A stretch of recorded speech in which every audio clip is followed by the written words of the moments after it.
Good morning. So it's Sunday morning, just gone 9 o'clock. As it turns out, we only had to walk just down to the end of the street where we're staying and pick up the yellow arrows. So we're on our way back on the official Camino now to Redondela. Hey. We don't have a long day today, and I think we need that after the last 4 or 5 marathon days. But feeling good and still excited about this. So Yes. let's see what today brings. Yeah, because this should be a bit different now. Yeah, we're off the coast. Yeah, and in some ways, I knew this would happen. The minute you're not on the coast, you start missing the Atlantic waves breaking up against the rocks and the noise of those huge gulls. It's the nature of what you do, I guess. Smell of the salt. Yeah. Anyway, we'll see what we see. More later. Bye.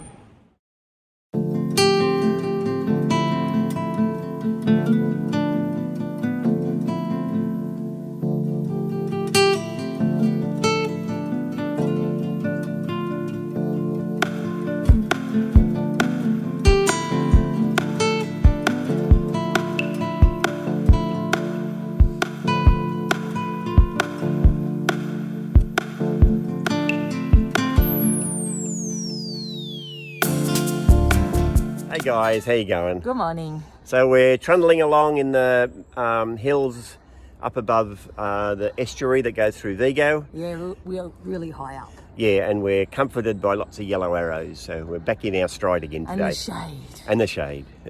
Okay guys, more later. Bye.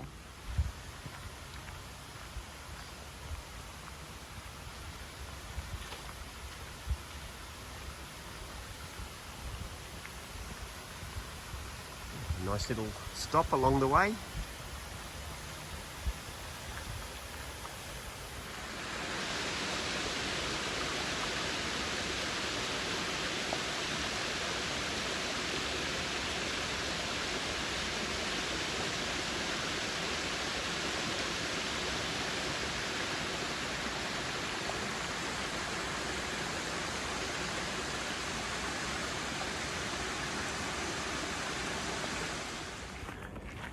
Good morning.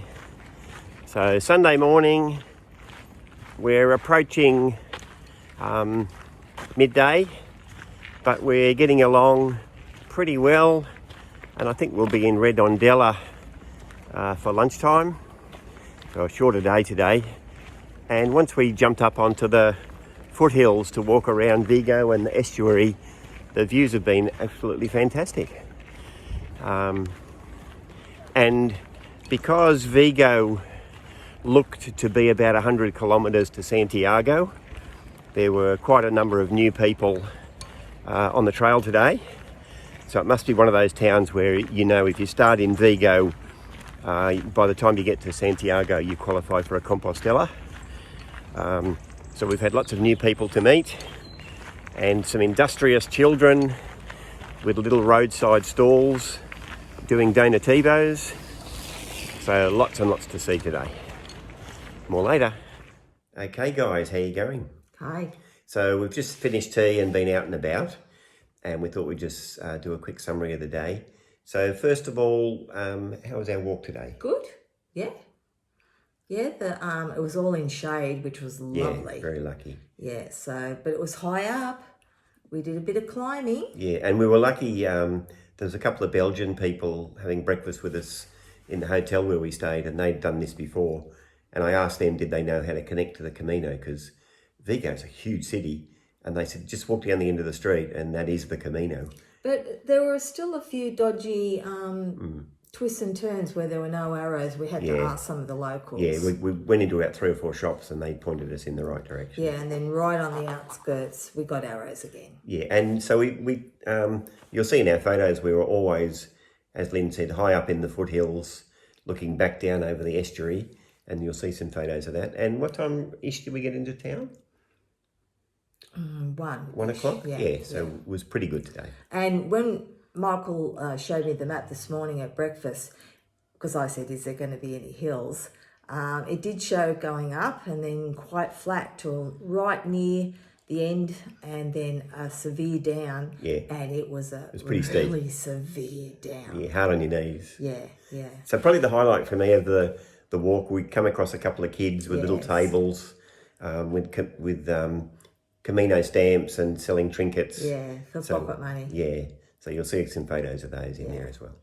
So we've rocked into town, jumped onto Google Maps, and just about at that very time we did that, the guy who owns the unit got onto us on WhatsApp and said, "Yep, waiting for you, away you go."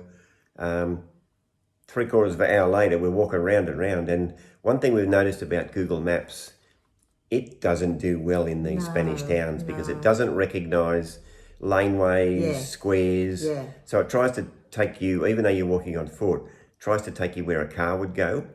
And in the end, we had to ditch it. And when we got close to where we thought it was, Some of the locals just started asking us, did we need any help, which was lovely. yeah, and 3 different people, we showed the address and they took us to the building, and it was no way was it that building. No. But the young man at the end, he was not going to leave us without us being okay. Yeah. And he helped us twice, but got in his car and drove around twice to make sure we'd found it, which we hadn't at that stage. Yeah, and what the problem was, the name of the street, the unit we were looking for, whose address was in that street, wasn't in that street. One side of the building was in that street, so it adopted the address, but the actual unit itself was in another side street. The end of the building. So we had to turn left off the street that the address was and then turn right. Anyway. So the street's an L shape. Yeah, weird. So that wasn't too bad. We eventually got in. Well, it was a bit hot at that stage, so it was getting a bit iffy at the end. But when we came into the building, it was one of these ones where the lights turn on automatically when you're in the hall and they turn off. So Lynn's job was to just turn the light back on. How did that go? Now, tell the truth, I was looking for the switch in the dark and I hit a doorbell on one of the other units. And who did the same thing? I did the same thing. We now know a lot of people that live in these units, and they're wondering. No, thank God they weren't home because they didn't answer their doors. But it's a nice unit. But it made it so funny. Yeah, it's a nice unit we got in.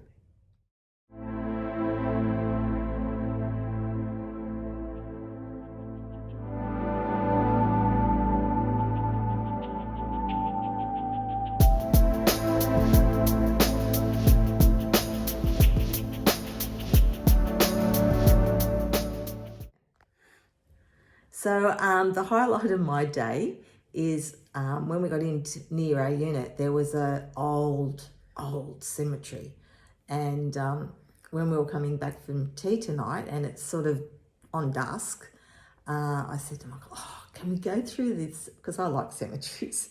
Can we go through the cemetery? Because it was lit up."